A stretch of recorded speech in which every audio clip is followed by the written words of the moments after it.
Breaking news చూస్తున్నాం. Encounter జరిగిన ప్రాంతంలో పోలీస్ మార్చ్ కొనసాగుతున్నట్టుగా తెలుస్తోంది. మావోయిస్ట్ ప్రాబల్య ప్రాంతాలపై పట్టు సాధించేందుకే పోలీసులు ప్రయత్నిస్తున్నట్టుగా తెలుస్తోంది. అంతేకాకుండా బుల్లెట్ ప్రూఫ్ బోట్లు, లాంచ్లను పోలీసులు తెప్పించుకుంటున్నట్టుగా సమాచారం. దీనిపై పూర్తి వివరాలు మా కరెస్పాండెంట్ ఈశ్వర్ అడిగి తెలుసుకున్నాం. ఈశ్వర్, ఏం జరుగుతోంది? బలిమెల ప్రాంతంలో పోలీస్ మార్చ్ నిర్వహిస్తున్నట్టుగా తెలుస్తోంది. అలాగే బుల్లెట్ ప్రూఫ్ బోట్లు, లాంచ్లు కూడా అక్కడికి వస్తున్నట్టుగా తెలుస్తోంది. ఏం జరగబోతోంది? చంపడానికే పోలీసులు అక్కడికి వెళ్తున్నారంటూ ఒకవైపు పౌర హక్కుల సంఘ నేతలు వాళ్ళు ఆరోపిస్తున్న నేపథ్యంలో జరుగుతున్న పరిణామాలపై ఏం విశ్లేషిస్తారు?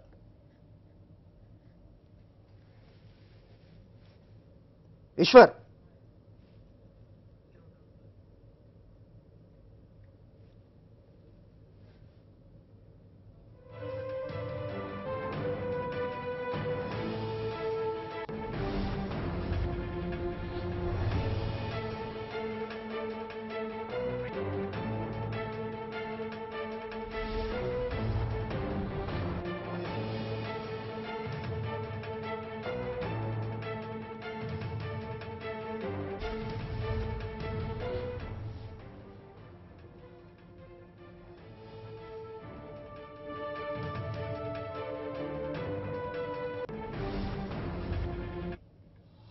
బ్రేకింగ్ న్యూస్ చూస్తున్నాం. You're trying to contact our correspondent Eshwar. Encounter జరిగిన ప్రాంతంలో పోలీస్ మార్చ్ కొనసాగుతున్నట్లుగా తెలుస్తోంది. మావోయిస్ట్ ప్రాబల్య ప్రాంతాలపై పట్టు సాధించేందుకు పోలీసులు ప్రయత్నిస్తున్నట్టుగా సమాచారం. అంతేకాకుండా బుల్లెట్ ప్రూఫ్ బోట్లు, లాంచ్లను పోలీసులు తెప్పించుకుంటున్నారు. దీనిపై పూర్తి వివరాలు మా కరెస్పాండెంట్ ఈశ్వర్ మరి కాసేపట్లో మరిన్ని అప్డేట్స్ అందిస్తారు. చూస్తున్నాం మనం, విజువల్స్ లో కనబడుతోంది. గతంలో బలిమల వద్ద పోలీసు లాంచ్లపై కాల్పులు జరిపిన నేపథ్యం మనకు తెలుసు. అప్పుడు 30 మందికి పైగా పోలీసులు కూడా మృతి చెందినట్టుగా కూడా తెలిసిందే. దీన్ని దృష్టిలో పెట్టుకునే పోలీసులు బుల్లెట్ ప్రూఫ్ లాంచ్లు, బోట్లను తెప్పించుంటున్నట్టు తెలుస్తోంది. అక్కడ పరిస్థితి ఏంటో మా కరెస్పాండెంట్ ఈశ్వర్ అడిగి తెలుసుకుందాం. ఈశ్వర్, ఏం జరుగుతోంది బలిమల ప్రాంతంలో? ఇంతవరకు ఎవరు అంటే ఏ పోలీసులు కూడా అక్కడికి వెళ్ళని పరిస్థితి మనం చూసాం. ఇంతకు ముందు ఒక సంఘటన కూడా తెలిసిందే. అయితే ఇక్కడ పట్టు సాధించేందుకే పోలీసులు అక్కడికి వెళ్తున్నట్టు, మరోవైపు పౌర హక్కు సంఘ నేతలు వాళ్ళు కేవలం వాళ్ళని చంపడానికి, మట్టుబట్టడానికే పోలీసులు ఈ మార్చ్ నిర్వహిస్తున్నారంటూ ఆరోపణలు వెలువస్తున్న నేపథ్యంలో ప్రస్తుత పరిస్థితిని ఏ విధంగా చూడాలి? పోలీసు మార్చ్ అక్కడ కొనసాగుతుందా? పరిణామాల గురించి ఏం విశ్లేషిస్తారు?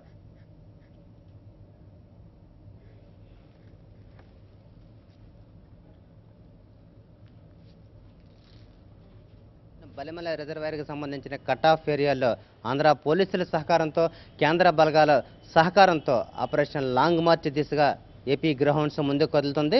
మొన్న జరిగినటువంటి ఎన్కౌంటర్లో తొలుత 24 మంది చనిపోవడం, తర్వాత 2 రోజుల పాటు మొత్తం ఇప్పటివరకు కూడా 30 మంది మావోయిస్టులు చనిపోయిన నేపథ్యంలో ఇంకా కూంబింగ్ కొనసాగుతూనే ఉంది. మా కుర్రవాళ్ళు అలసిపోయిన వాళ్ళు ఉన్నారు, వాళ్ళందరినీ వెనక్కి రప్పించి మరలా కొత్త బలగాలను లోనికి పంపిస్తున్నామని చెప్తున్నటువంటి ఏపీ డీజీపీ మాటల నేపథ్యంలో మరిన్ని రోజుల పాటు బలిమల రిజర్వాయర్ పరిధిలో ఉన్నటువంటి పనసపుట్టు, జంత్రి, బెజ్జంగి అటవీ ప్రాంతాల్లో భారీ కూంబింగ్ జరుగుతున్నట్లు తెలుస్తుంది. మరోవైపు కేంద్ర ప్రభుత్వ సహకారంతో గతంలో నిర్వహించినటువంటి ఆపరేషన్ గ్రీన్ హంట్, దీనికి సంబంధించినటువంటి భారీ ప్రణాళికతోనే ఏపీ పోలీసులు ముందుకు సాగుతున్నారు. కేవలం ఈ ప్రాంతంలో జరిగింది కాబట్టి ఎన్కౌంటర్ మృతదేహాలను తీసుకొచ్చి మల్కన్గిరి జిల్లా ఎస్పీ కార్యాలయంలో ఉంచారు. కర్త కర్మ క్రియ అంతా కూడా ఆంధ్ర పోలీసుల ఆధ్వర్యంలోనే నడుస్తుందని చెప్తున్నటువంటి మల్కన్గిరి జిల్లా పోలీసు ఉన్నతాధికారుల మాటలను బట్టి చూస్తున్నట్లయితే గ్రౌండ్స్ దళాలు చాలా పకడ్బందీగా పక్కా ప్రణాళికతోనే ముందుకు కదులుతున్నట్లు మనకు తెలుస్తోంది. టోటల్గా కట్ ఆఫ్ ఏరియాకి సంబంధించి పూర్తి స్థాయిలో మావోయిస్ట్ రహిత ప్రాంతంగా చేయాలని లక్ష్యంగానే ముందుకు సాగుతున్నట్టు తెలుస్తుంది. ఇక కీలక నేత గడిచిన 2 దశాబ్దాలుగా సుమారు ఆంధ్ర ఒడిశా సరిహద్దు సంబంధించి మార్చ్కండ పరిసర ప్రాంతాల్లో ఉన్నటువంటి కీలక నేత ఆర్కే అలియాస్ అక్కిరాజ హరగోపాల్ ఉనికికి సంబంధించి కూడా అనేక వాదనలు వినిపిస్తున్నాయి. ఆర్కే పోలీసుల అదుపులో ఉన్నాడంటూ ఒకవైపు హక్కుల సంఘాల నేతలు ఆరోపిస్తున్న నేపథ్యంలో ఇంకా పోలీసులు చేస్తున్నటువంటి కూంబింగ్ సంబంధించి ఎవరి లక్ష్యంగా సాగుతుందన్నది చాలా స్పష్టంగా ఇప్పటికీ అంచనాకు రాని పరిస్థితి మనకి కనిపిస్తుంది. ఒకవైపు ఆర్కే పోలీసుల అదుపులో ఉన్న నేపథ్యంలో అయితే ఇంకా ఎవరి కోసం ఈ కూంబింగ్ కొనసాగుతుంది అనేది ఇంకా పూర్తిగా తెలియని పరిస్థితి. ఆర్కేతో పాటు ఆయనకి అంగరక్షకులుగా ఉన్నటువంటి మరొక 3 ఇప్పటికే ఈ ఎన్కౌంటర్లో హతమైనట్లు కూడా మనకు సమాచారం ఉంటుంది. ఒక అంగరక్షకుని, ఆర్కేతో పాటు ఒక అంగరక్షకుని, ఆర్కేని తమ అదుపులో ఉంచుకున్నట్లు కూడా ఇప్పటికీ మనకి హక్కుల సంఘాల నేతలు చెబుతున్న దాని ప్రకారం మరింత కీలక సమాచారం రాబట్టి భారీ ఎత్తున ఏదైతే కట్ ఆఫ్ ఏరియాలో ఉన్నటువంటి మావోయిస్టుల అందరినీ కూడా దాదాపు 18 పంచాయతీలు బలిమల రిజర్వాయర్ పరిధిలో ఉన్నటువంటి 18 పంచాయతీల్లో చాలా పట్టున్నటువంటి ప్రాంతం మావోయిస్టులకు అంతా కూడా ఇక్కడ చాలా చిన్న చిన్న తండాలు 5 నుంచి 10 ఇళ్ళు ఉండే తండాలు రిజర్వాయర్ మధ్యలో దట్టమైన అటవీ ప్రాంతం రిజర్వాయర్ మధ్యలో కొండల్లో ఉన్నటువంటి గిరిజన తండాల్లో తలదాచుకుని వచ్చినటువంటి పక్కా సమాచారంతో పూర్తి స్థాయిలో ఎప్పటికప్పుడు అదనపు బలగాలను పంపిస్తూ కూడా కూంబింగ్ను కొనసాగిస్తున్నారు. మరోవైపు మనకు ఉన్నటువంటి తాజా సమాచారం ప్రకారం బలిమల రిజర్వాయర్లోకి బుల్లెట్ ప్రూఫ్ లాంచీలను కూడా తీసుకొచ్చే యోచనలో ప్రభుత్వం ఉన్నట్లు తెలుస్తుంది. 2 అదనపు హెలికాప్టర్లను కూడా రంగంలో దించడానికి ఇప్పటికే సమాయత్తమైనట్లు తెలుస్తుంది. ఈ నేపథ్యంలో గతంలో 2008లో జరిగినటువంటి ఇదే బలిమల రిజర్వాయర్ ప్రాంతంలో లాంచీలో వస్తున్నటువంటి గ్రేహౌండ్స్ కమాండోలు 38 మందిని ముప్పేట దాడి చేసి మావోయిస్టులు మట్టుబెట్టినటువంటి అనుభవం నేపథ్యంలో ఇలాంటి సంఘటనలు ఒకవేళ మరింత భారీ స్థాయిలో ప్లేనరీకి వచ్చినటువంటి మిగిలిన దళాలు ఎవరైనా ఉంటే మరలా పోలీసుల మీద గ్రౌండ్ సిబ్బంది మీద దాడి చేసే అవకాశం ఉందన్నటువంటి ఒక రకమైన సమాచారం నేపథ్యంలోనే బుల్లెట్ ప్రూఫ్ లాంచీలను కూడా తీసుకొస్తున్నారటువంటి ఒక సమాచారం భారీ యుద్ధానికి ఆంధ్ర ఒరిస్సా సరిహద్దుల్లో దాదాపు ఆఖర పోరాటానికి ఆంధ్ర ఒరిస్సా సరిహద్దులో మావోయిస్టులు ఒకవైపు ఖాకీ దళం కూడా సన్నద్ధమవుతున్నట్లు మనకు స్పష్టంగా అర్థమవుతోంది. హరి, ఓకే, అంటే మొత్తానికి బలిమెల ప్రాంతాన్ని అదుపులోకి ఆధీనంలోకి తీసుకోవాలనే ప్రయత్నాలు జరుగుతున్నాయా? మీరు చెప్పినట్టు ప్లీనరీకి ఒక భారీ ఎత్తున ఒకవేళ పెద్ద ఎత్తున మావోయిస్టులు వచ్చి ఉంటే కనుక ఆ సమాచారం పక్కగా ఉన్న నేపథ్యంలోనే ఈ కూంబింగ్ జరుగుతుందంటారా? ఒకవేళ అరెస్టు చేసే అవకాశం ఉందా, లేకపోతే హక్కుల నేతలు ఆరోపిస్తున్నట్టుగా ప్రాణాలు తీయడానికే ఈ కూంబింగ్ నిర్వహిస్తున్నారు అనే ఆరోపణలకి ఏం చెప్తారు?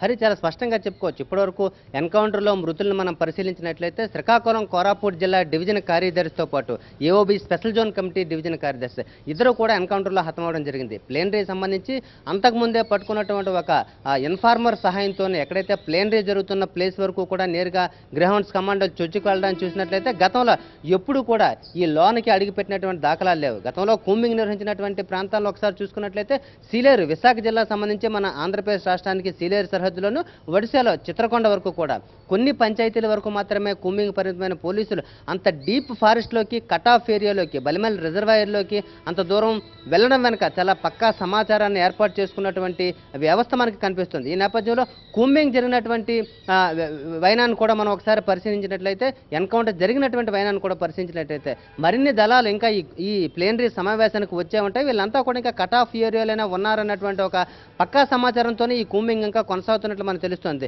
వీళ్ళనంత వేర మరింతమంది అగ్రనేతలు కూడా ఆంధ్ర ఒరిస్సా కట్ ఆఫ్ ఏరియాలో ఉండే ఉంటారు. వీళ్ళందరినీ పట్టుకోవాలనే లక్ష్యంతోనే ముందుకు సాగుతున్నట్లు తెలుస్తుంది. ఇక ఎన్కౌంటర్ అంటే అగ్రనేత ఆర్కే పోలీసులు అదుపులో ఉన్నారనేటువంటి ఒక హక్కులు సంఘాల నేతలు చెబుతున్నటువంటి మాటలు బట్టి చూస్తున్నట్లయితే వీళ్ళు నేరుగా కోర్టులో హాజరుపరచాలని చేస్తున్న డిమాండ్ బట్టి పోలీసుల తదుపరి వ్యూహం ఏ విధంగా ఉండబోతుందని అయితే ఇప్పటికీ ప్రశ్నార్థకంగా కనిపిస్తుంది. ఒకవేళ ఇప్పటికే ఆర్కే అదుపులో ఉన్నట్లయితే వాళ్ళ నుంచి మరింత అదనపు సమాచారాన్ని చిత్రహింసలు పెడుతున్నారనేటువంటి హక్కుల సంఘాల నేతల ఆరోపణల్ని కూడా పరిగణలో తీసుకుంటే ఇంకా అదుపులో ఉండి మరింత కీలక సమాచారాన్ని రాబట్టే పనిలో ఉన్నారు. ఈ తర్వాత ఆర్కేను ఒకవేళ నిజంగా ఆర్కే అదుపులో ఉన్నట్లయితే వాళ్ళని కోర్టులో ప్రవేశపెడతారన్నది ఎప్పటికప్పుడు స్పష్టంగా చెప్పలేని పరిస్థితి కనిపిస్తుంది. అయితే చాలా క్లియర్గా ఆంధ్ర ప్రభుత్వం అయితే మావో రహిత ప్రాంతంగా ఆంధ్ర ఒడిశా ప్రాంతాలకు సంబంధించినటువంటి బలిమల రిజర్వాయర్ ప్రాంతాన్ని చేయాలని భావిస్తున్నట్లు అందులో భాగంగానే భారీ ఎత్తున ఈ సన్నాహాలు చేస్తున్నట్లు కూడా మనకు స్పష్టంగా అర్థమవుతుంది. దీనికి ప్రధాన కారణం ఒకటే, బాక్సైడ్ తవ్వకాలకు సంబంధించి చాలా అడ్డంకిగా ఉన్నటువంటి గడిచిన కొద్ది రోజులుగా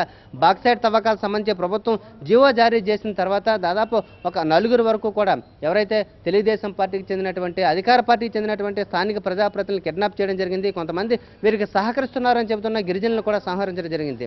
ఈ సంపదను దోచుకోవడానికే, బాక్సైడ్ సంపదను దోచుకోవడానికే మావోయిస్టుల నుంచి ఇక్కడ పూర్తిగా తరిమివేసే ప్రయత్నం లేదా అంతమొందించే ప్రయత్నం చేస్తున్నారనేటువంటి హక్కుల సంఘాల నేతల ఆరోపణలో కూడా కొంతవరకు వాస్తవంగా కనిపిస్తున్నటువంటి పరిస్థితి మనం చెప్పుకోవచ్చు. పూర్తిగా మావో రహిత ప్రాంతంగా చేసినట్లయితేనే బాక్సైడ్ తవ్వకాలకి ఇక్కడ అనుకూలంగా ఉంటుంది. తద్వారా ప్రభుత్వం తాను అనుకున్నటువంటి లక్ష్యాన్ని సాధించగలుగుతుందనేటువంటి ఒక వాదన చాలా బలంగా వినిపిస్తున్న నేపథ్యంలో తాజా ఇంకా కూంబింగ్ కొనసాగే అవకాశాలు చాలా స్పష్టంగా కనిపిస్తున్నాయి. హరి, అయితే ఇక్కడ నేత ఆర్కే విషయం మాట్లాడాలంటే హెలికాప్టర్లో అతన్ని తరలించారు, పోలీసుల అదుపులో ఆర్కే ఉన్నాడు అంటూ హక్కుల నేతలు ఆరోపిస్తున్న వైనం. సో దాని గురించి ఏం చెప్తారు అంటే నిజంగా పోలీసులు మాత్రం దాన్ని ఖండిస్తుండడం మనం చూస్తూ ఉన్నాం. ఒకవేళ ఉంటే గనక ఆర్కే ద్వారా సమాచారాన్ని సేకరించే అవకాశం ఉంటుందా? అలాగే మీరు చెప్తున్నట్లు వారిని కోర్టులో హాజరుపరచాల్సిన అవసరం ఉన్న నేపథ్యంలో ఆ దిశగా ఏమైనా చర్యలు ఉంటాయా అంటే ఏం చెప్తారు?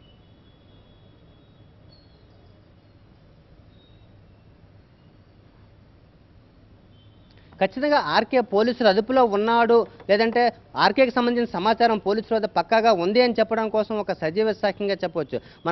మనం సాక్షి టీవీ కూడా ఎక్స్క్లూజివ్గా ప్రసారం చేయడం జరిగింది. ఏదైతే 24వ తేదీన ఎన్కౌంటర్ జరిగి అక్కడ ఉన్నటువంటి సంఘటనా స్థలంలో వాళ్ళకి సహకరిస్తున్నటువంటి ఒక గిరిజనన్ని పోలీసులు, ఆంధ్ర గ్రహౌండ్స్ పోలీసులు ఒరిస్సా ఎస్పీ కార్యాలయానికి తీసుకుని వెళ్ళడం జరిగింది. ఇంతవరకు కూడా ఆ గిరిజనాన్ని మీడియా ముందు ప్రవేశపెట్టలేదు. అతని ద్వారానే మిగిలినటువంటి అగ్రనేతలకు సంబంధించి కూడా సమాచారాన్ని రాబట్టారు పోలీసులు అనేటువంటి ఒక వాదన చాలా బలంగా వినిపిస్తుంది. మరొక కీలకమైన అంశం, ఆర్కే కుమారుడు మొన్న జరిగినటువంటి 24వ తేదీ ఎన్కౌంటర్లో చనిపోయిన మృతుల్లో ఉన్నాడు. ఈ నేపథ్యంలో ఆర్కే మొన్న ఇద్దరు వేరువేరు ప్రాంతాల్లో ఉండి ఉంటారా, లేదంటే ఒకే ప్రాంతంలో ఉన్నట్లయితే ఆర్కే కూడా తీవ్రంగా గాయపడి ఆ తదుపరి జరిగిన కూంబింగుల్లో పోలీసులు అదుపులోకి ఉన్నాడా అనేది ఒక ప్రశ్నార్థకంగా మిగిలింది. మరోవైపు అన్ని వైపుల నుంచి కూడా ఇప్పటివరకు కూడా ఇప్పటికే మధుమేహ వ్యాధితో బాధపడుతున్నటువంటి ఆర్కే చికిత్స కోసం తరచూ మార్చికండ్కి వెళ్ళొస్తుంటాడు అన్నటువంటి సమాచారాన్ని పక్కగా తీసుకున్నటువంటి పోలీసులు మార్చికండ్తో పాటు చుట్టుపక్కల ఉన్నటువంటి వైద్యులందరిపైన కూడా నిఘా వేసినట్లు తెలిసింది. ఒకవేళ గాయపడినటువంటి మావోయిస్టులు స్థానిక గిరిజనుల సహకారంతో, కొంతమంది దళ సభ్యుల సహకారంతో ఎక్కడైనా చికిత్స పొందే అవకాశాలు ఏ ప్రాంతాలకు వచ్చే అవకాశం ఉందో వాటి మీద నిఘా పెట్టారు. అంటే మొత్తం ముప్పేటంగా అన్ని వైపుల నుంచి కూడా మావోయిస్టులను బంధించి వాళ్ళని బయటికి రావడమో, లేదంటే లొంగిపోవడమో చేయడమో, లేదంటే పోలీసుల మీద ఎదురు కాల్పులు చేయడం, ఈ 3 అంశాలను కూడా ప్రత్యామ్నాయంగా చూపిస్తూ పోలీసులు ముందుకు వెళ్తున్నారు. ఇప్పుడున్న పరిస్థితుల్లో దాదాపు వేలాది మంది ఆంధ్ర గ్రహౌండ్ సిబ్బంది, ఒకవైపు ఒరిస్సా స్పెషల్ ఆపరేషన్ టీంతో పాటు బీఎస్ఎఫ్ బలగాల సహాయంతో కూంబింగ్ జరుగుతున్న నేపథ్యంలో తిరిగి పోలీసుల మీదకి మావోయిస్టులు కాల్పులు జరిపే సాహసం చేయరనేది విశ్లేషకులు చెబుతున్నటువంటి మాట. ఎదురుగా పోరాటం చేసే సాహసం అయితే చేయరనేది చాలా స్పష్టంగా అర్థమవుతున్న పరిస్థితి. ఈ నేపథ్యంలో అన్ని వైపుల నుంచి బంధించి గాయపడినటువంటి మావోయిస్టులను బయటికి రప్పించడం, లేదంటే లొంగిపోయేటట్టు చేయడం అనేది ఇప్పుడు పోలీసులు ముందు ఉన్నటువంటి అంశంగా కనిపిస్తుంది. ఆర్కే వంటి కీలక నేతలను ఎన్కౌంటర్ చేయడం కాకుండా నేరుగా లొంగుబాటు చేసేలా ఒక ప్రయత్నాలు సాగుతున్నాయనేది మనకు సమాచారం అందుతున్నటువంటి పరిస్థితి ఇక్కడ ఆంధ్ర ఒరిస్సా బార్డర్ నుంచి వినిపిస్తోంది. హరి. ఓకే.